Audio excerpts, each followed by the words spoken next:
that reveal the presence of radioactive rays. The instrument, a Geiger counter, is converting radioactivity into sounds we can hear. This radioactivity is coming from a small piece of radioactive material inside this plastic cylinder. The small amount of radioactivity coming from the cylinder is harmless. The luminous dial on this watch also gives off radioactive rays, which we hear on the Geiger counter. Even when there's no radioactive material near, the Geiger counter continues to click. This is caused by cosmic radiation that continually bombards us from outer space. But we don't get enough cosmic radiation to harm us. Today, atomic scientists produce radioactivity in large amounts. Radioactivity and radioactive materials have many peacetime uses. But we know, too, that they can be used harmfully, as in atomic bombs. The chance of your being hurt by an atomic bomb is slight. But since there is a chance, you must know how to protect yourself. To protect yourself, you have to know what the bomb does. Besides blast, there's radioactivity and heat. Can we protect ourselves from these? These children are protected. Concrete walls help stop radioactivity. Any wall stops the heat. The heat scorches the house, but does not harm the children. Any solid gives some protection. The thicker it is, the better. We have the national defenses to intercept an enemy, and we all form a team to help each other through emergencies. You are on that team. So is your family, each member of it. And in your community, every doctor, fireman, every policeman and nurse, every lineman and operator, every civil defense worker, in fact, every community employee is ready to help you if you need it. So your community is prepared for emergencies and ready to help other communities.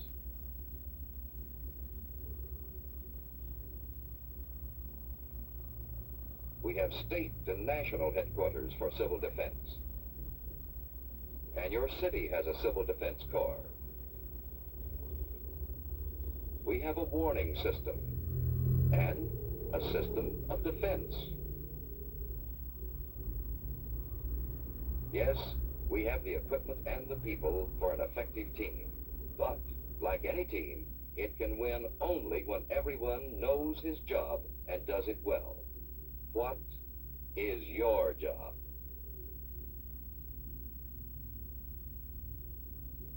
What if a warning siren sounds? What should you do?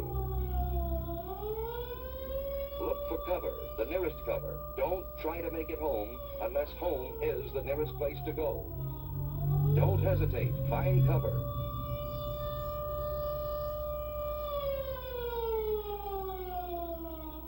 Everyone is in on this. Strangers will understand. Finding shelter quickly may save your life.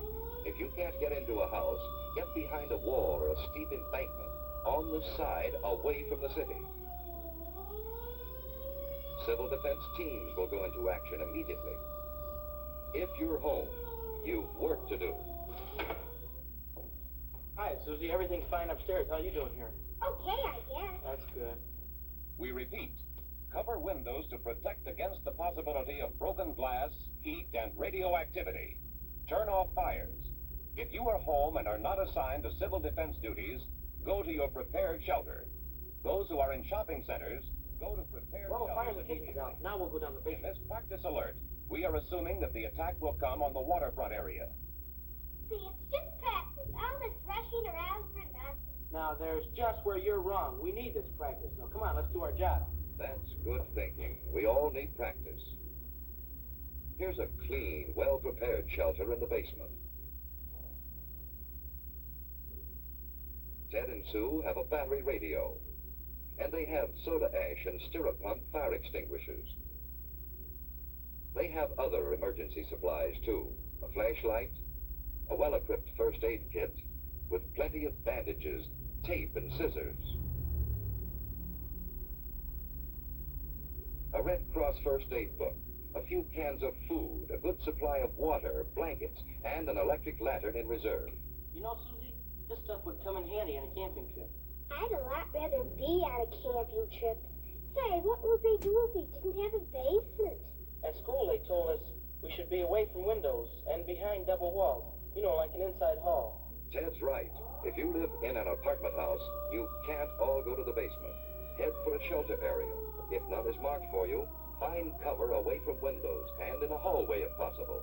Wait for the all clear. Be calm. If you're on the playground, run for shelter. If you're in the schoolyard, get into the building. Move quickly, but in good order. Inside, go to the shelter area you've been assigned. Take your place on the floor. Here's one good way to protect your eyes and neck in case of a bombing. Wait for the all clear. So far, you've been watching a practice drill. But what if there is a bombing that comes without warning? What is your job then? Find cover immediately. Don't look at the flash. Stretch out. In about 1 minute, the immediate danger is past. Then head for safer cover. Another bomb may fall. Get indoors if you can. Shed your outer garments. They may have radioactive particles on them. If you're home, take shelter and stay down for about 1 minute. By then, the danger from radioactivity, heat, and blast have passed. Protect your eyes and neck. Let's get things shut up. Sue found shelter under her bed.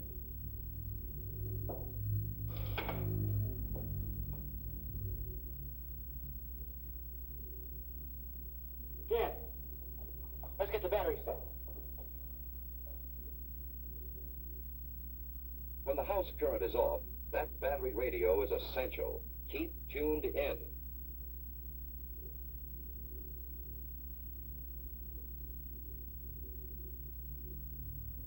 The airburst of 3:01 p.m. was zeroed on Union Station.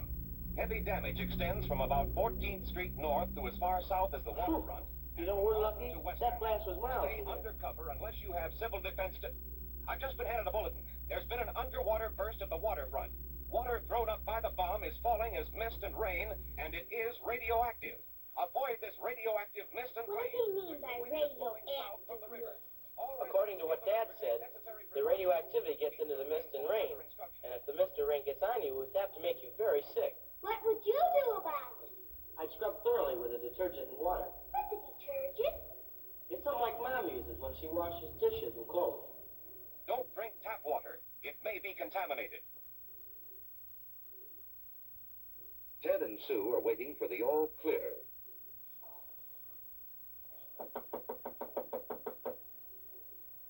I'll see who it is. Hello, who's there? It's your block warden, Mr. Carlson. Come on in, Mr. Carlson. Hello, Ted. Hello. Ted, this is Mr. Franklin, our radiological monitor. He's here to check for any radioactivity. I saw your mother down the shopping center. She's fine. Well, there's no damage here. No, it's been very good here. Hello, Sue. Say, have you seen my dad lately? He's down at headquarters, and boy, he's really busy. Yeah? Well, there's no radioactivity here. Say, Mr. Franklin, is that a pen on your coat there? Oh, no, that's a dosimeter. A dosimeter? Well, what's a dosimeter? Well, it measures the amount of radioactivity that I've been exposed to. But this is the meter that I use to check with.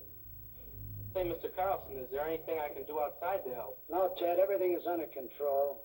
You just stay here till the all-clear signal is given. You've done a good job. Thank you, Mr. Carlson. Bye, Sue. Bye. A good job. That's what everyone must do to be safe. Doing a good job means simply following the rules in an alert or an attack, and waiting until all is clear again. In this early and troubled stage of the atomic age, our very lives may depend on always being alert.